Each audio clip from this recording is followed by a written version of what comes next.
Muitas pessoas acham que política e espiritualidade são coisas que não se comunicam e que são independentes. E, em geral, o espiritualista não deve se meter na política e vice-versa. Mas será que é assim mesmo? Vamos refletir sobre esse assunto comigo? Então, continue com a gente.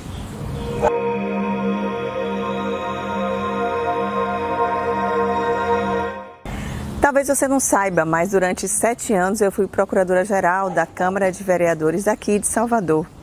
E ao longo desses 7 anos em que exerci esse cargo, auxiliando o Poder Legislativo a buscar leis mais equânimes, mais justas, mais favoráveis ao maior número de pessoas, eu tinha consciência que o meu patrão era o povo.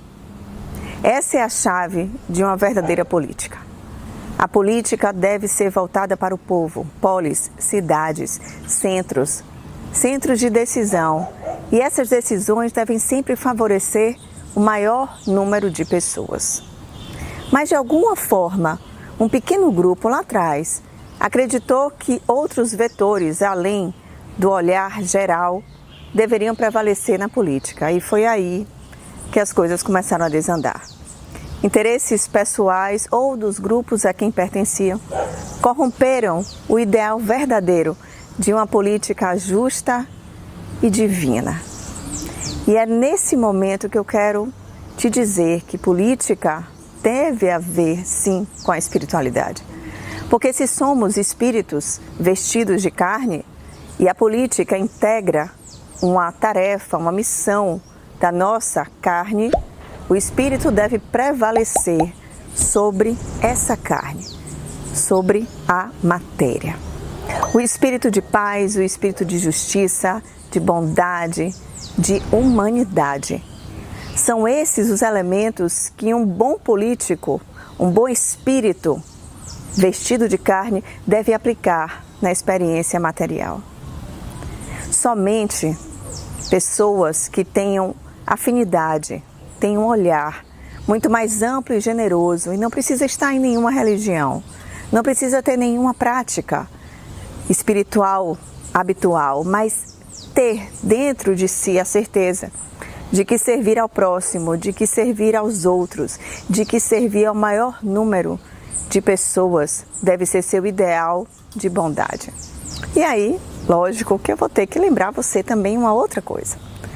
Antigamente, muitos líderes, em especial os faraós, eram identificados como a representação dos deuses na terra. Então, os faraós eram seres divinos.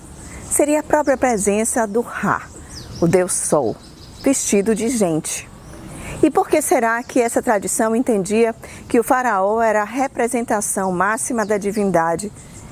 Porque somente Deus, na linguagem deles, Ra, teria o olhar magnânimo, justo e acolhedor, contemplando todos indistintamente. E por que isso? Porque o sol nasce para todos.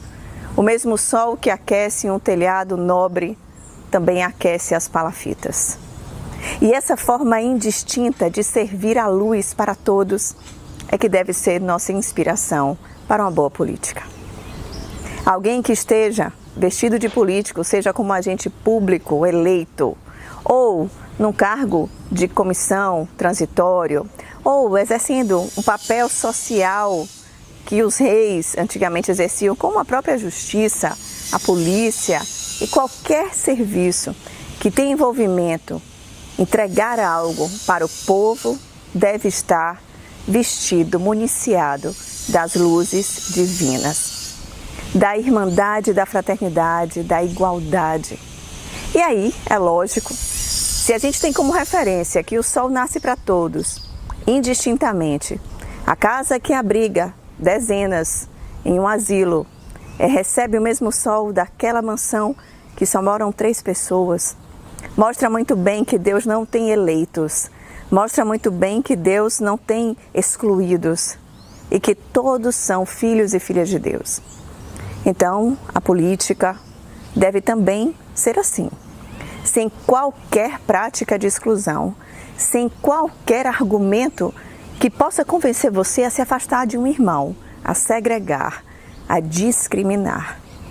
Porque qualquer pessoa, candidato a político, elegível ou não, uma pessoa que você trabalhe, uma pessoa que você conviva, que venha com discurso, que você tem motivos para segregar alguém por uma escolha pessoal, seja time de futebol, seja voto, seja política, seja relação, seja escolhas pessoais, cor de pele, qualquer tipo de segregação está ferindo mortalmente o projeto de Deus que inclui a todos, assim como o sol, indistintamente. Então eu quero fazer esse apelo para você. A gente está chegando perto, daqui a pouco começa o momento da gente pensar nos nossos candidatos. Observe aquelas pessoas que você planeja depositar a sua confiança. O voto é um voto de confiança. E se essa pessoa tiver um discurso que lhe afaste, que segregue, que faça você acreditar que alguém precisa ser agredido para um outro sobressair, que a violência é o melhor caminho para se defender, que uns devem ter tudo em desfavor de outros que não têm a chance, revise seu voto e deixe de votar nessa pessoa. Porque essa pessoa, ainda que seja um espírito vestido de carne, está deslocado, está dissociado da verdadeira missão de servir a política divina, que é servir a todos como Deus faria.